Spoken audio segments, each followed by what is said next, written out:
J'ai été invité par le président américain, son Excellence, M. Joseph Biden, comme Premier ministre et chef de gouvernement haïtien, à conduire une délégation multisectorielle avec des cadres de notre administration spécialisés dans les domaines qui sont en discussion au 9e sommet des Amériques, qui s'est tenu à Los Angeles, en Californie, du 6 au 10 juin 2022.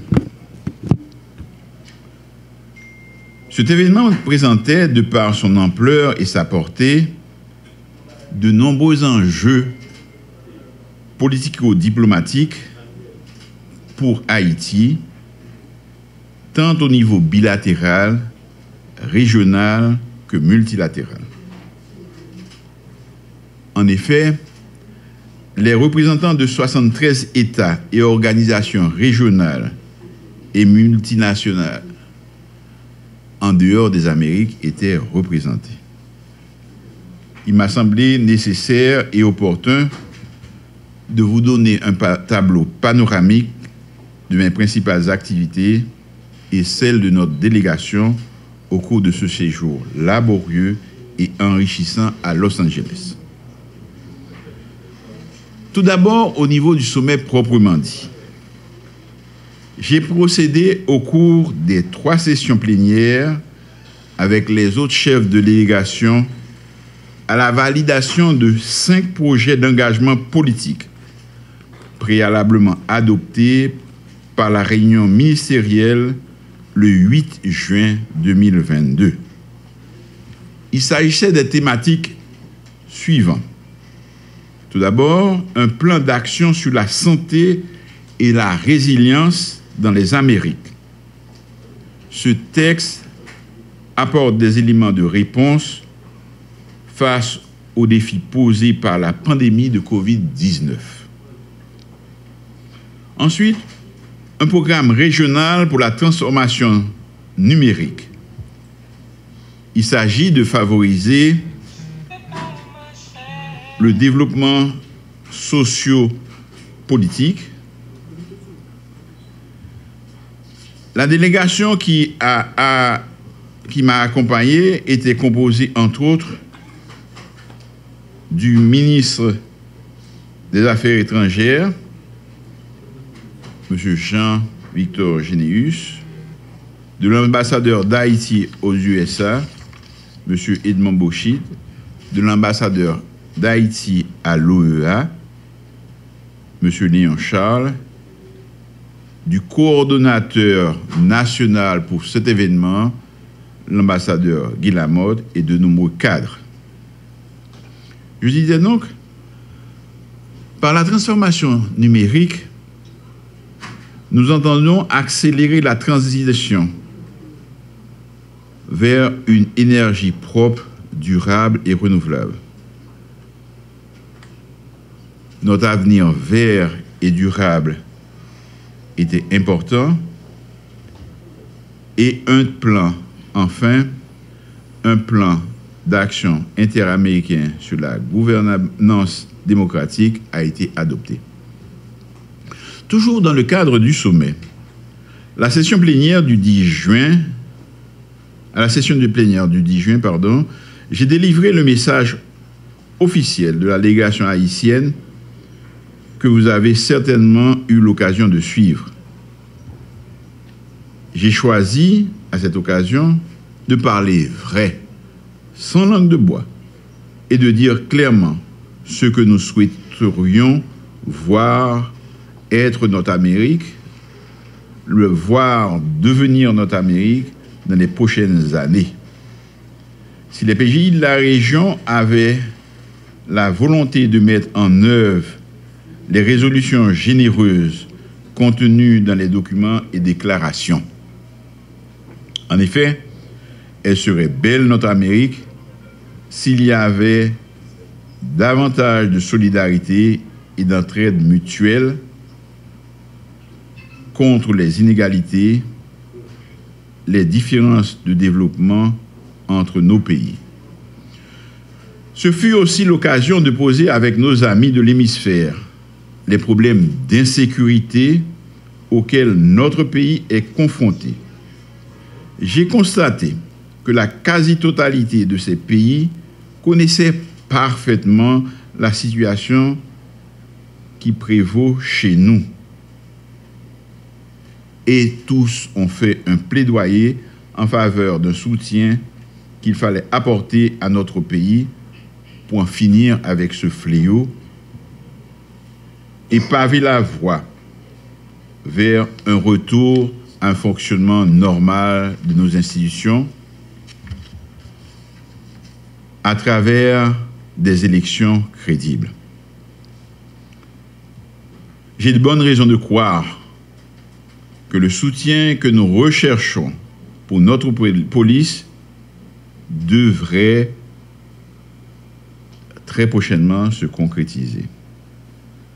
Permettez-moi toutefois de ne pas en dire plus pour le moment. J'ai aussi participé en compagnie du maire de Los Angeles dans l'après-midi du 10 juin avec d'autres chefs de délégation et des représentants des jeunes, de la société civile et du secteur privé des Amériques à une table ronde sur la problématique de la sécurité et les moyens d'y faire face dans nos communautés. Ce fut un partage d'expériences enrichissant. La violence fait rage dans tous les pays qui sont confrontés à des problèmes similaires que les nôtres. J'ai aussi participé à des activités multilatérales en marge du sommet, comme l'adoption par les chefs d'État et de gouvernement de la déclaration sur la migration et la protection. Il s'agit d'un texte d'engagement de respecter et de garantir les droits des migrants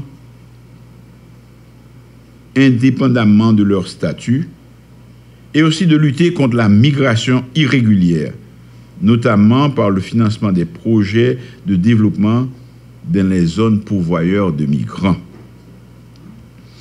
J'ai aussi eu une rencontre de travail avec les leaders du CARICOM et la vice-présidente des États-Unis, Mme Kamala Harris, et le président Biden. La discussion a porté principalement sur des problèmes liés à la sécurité, à la criminalité transnationale, au changement climatique et au blanchiment des avoirs. Toujours dans le cadre multilatéral, j'ai eu une fructueuse rencontre de travail avec le secrétaire général de la CARICOM, du COFCOR et un soutien à notre candidate pour le poste de directrice générale de l'OPS a été manifesté. De plus, sur le plan bilatéral, j'ai eu une excellente rencontre de travail avec une délégation de la BID conduite par son président. Au cours de ces échanges, la BID a pris l'engagement à continuer d'œuvrer dans des projets économiques. Ces activités consisteront à financer le développement de petites et moyennes entreprises dans les zones pourvoyeuses de migrants. La BID a aussi pris l'engagement de voir comment aider à renouveler le don de 2 milliards à raison de 200 millions par an sur 10 ans, don qui vient d'arriver à terme. Peu après la rencontre avec la BID, j'ai eu l'opportunité de discuter avec le secrétaire général de l'OEA autour des sujets tels que la sécurité, l'organisation d'élections démocratiques en Haïti et la coopération apportée au pays. Dans le même ordre d'idée, J'ai eu une rencontre de travail avec le secrétaire général des Nations Unies, M. Antonio Guterres, sur notamment la question sécuritaire et le renouvellement du mandat du BINU. J'ai aussi eu des échanges avec les ambassadeurs des États-Unis à l'ONU et le sous-secrétaire général, le sous-secrétaire d'État américain. Ça a été une opportunité pour explorer les nombreux défis auxquels fait face Haïti. Par ailleurs, avec notre ministre des Affaires étrangères, j'ai également eu une excellente et fructueuse rencontre de travail avec une délégation de 23 députés du Congrès américain, composée entre autres de Mme Nancy Pelosi, présidente de la Chambre des représentants, Mme Maxime Waters, membre influent du Black Caucus, M. Gregory Meeks, président de la Commission des Affaires étrangères, des députés d'origine haïtienne et dominicaine. Au cours de ces échanges, les congressmen m'ont promis de continuer à soutenir Haïti. Toujours sur le plan bilatéral, j'ai rencontré le président de la République dominicaine, Son Excellence, M. Luis Abinader. Nous en avons profité pour échanger sur des sujets d'intérêt pour nos deux pays, tels que la question migratoire, la question de la criminalité transfrontalière et la nécessité de travailler au renforcement de la coopération entre nos deux pays. La question de la candidature haïtienne au poste de directeur général de l'OPS-OMS a brièvement été également abordée. Et nous ne pouvons que regretter quelques malentendus enregistrés s'agissant de la minute de cette belle rencontre, ce qui a fait créer un conflit et beaucoup d'encre. Toujours en marge de ce sommet, j'ai eu un certain nombre de rencontres de couloir avec de nombreuses personnalités, citons entre autres des rencontres avec les présidents des pays tels que le Brésil, le Chili, le Canada, le président américain, notamment lors d'un dîner offert en l'honneur des chefs d'État et de gouvernement, le Premier ministre de Bahamas et autres.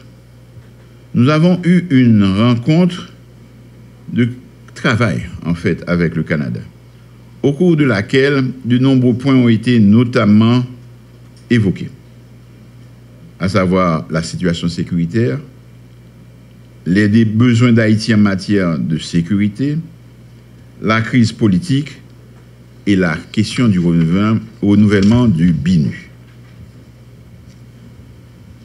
En conclusion, je peux dire que le bilan de la participation haïtienne à ce 9e sommet a été globalement positif au regard des activités réalisées dans le sommet et en marge du dit sommet.